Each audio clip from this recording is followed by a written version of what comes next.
না ওরকম কিছু না। শ্রীলঙ্কায় আমি এখনও ওখানে যাই নাই, আম্মুর ফ্যামিলির ওই সাইডে আমি এখনও যাই নাই, তো আমি জানি না। বাট না, আজকের ইনিংসটা অবশ্যই স্পেশাল ছিল, টিমের জন্য কন্ট্রিবিউট করতে পারছি আলহামদুলিল্লাহ। মামাদের দেশ শ্রীলঙ্কার বিপক্ষে সাইফ হাসান উড়ন্ত ব্যাট হাতে, তবে পেশাদার ক্রিকেটার হিসেবে আত্মীয়তার অতশত বিষয় মাথায় থাকে না ২২ গজে।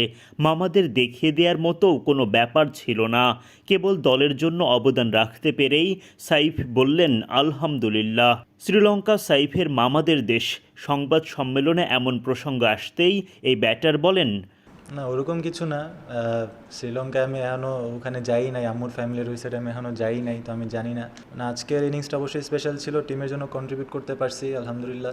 ব্যাটিংয়ের সময় নিজের পরিকল্পনা ও অধিনায়ক লিটন দাসের অবদান তুলে ধরে সাইফ বলেন, না, উইকেট পড়ার পর আমাদের মধ্যে মানে আমাদের প্ল্যান ছিল যে আমরা মানে কাউন্টার অ্যাটাক করব।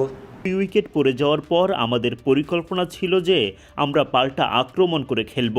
ওরকম নির্দিষ্ট কোনো পরিকল্পনা ছিল না, তবে বোলারদের নিয়ে আমরা টিম মিটিং করেছিলাম ভালো। লিটন দা অনেক সাহায্য করছিলেন, উনি ধারণা করতে পারছিলেন যে পরবর্তী বল কি হবে, সেটাই আমাকে বলছিলেন। আলহামদুলিল্লাহ সফল হয়েছি।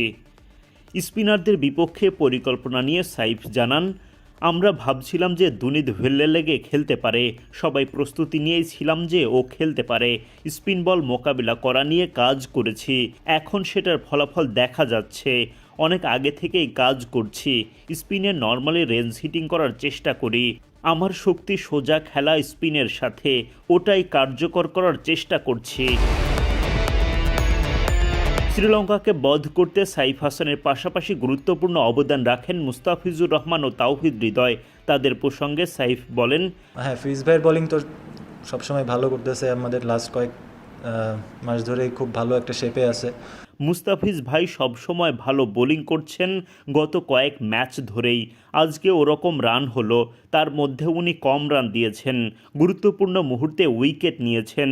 উনি তো বিশ্বমানের বোলার, এসব পরিস্থিতি ওনার জন্য অনেক সহজ।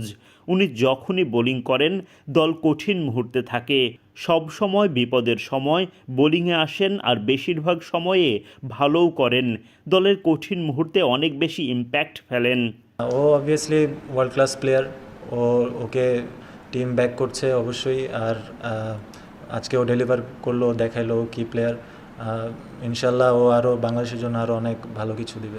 এশিয়া কাপে যাওয়ার আগে থেকেই শিরোপার স্বপ্ন দেখছে বাংলাদেশ দল। গ্রুপ পর্ব পেরিয়ে সুপার 4, এরপর সুপার 4-এ প্রথম ম্যাচেই জয় দিচ্ছে বাড়তি আত্মবিশ্বাস। সাইফদের আপাতত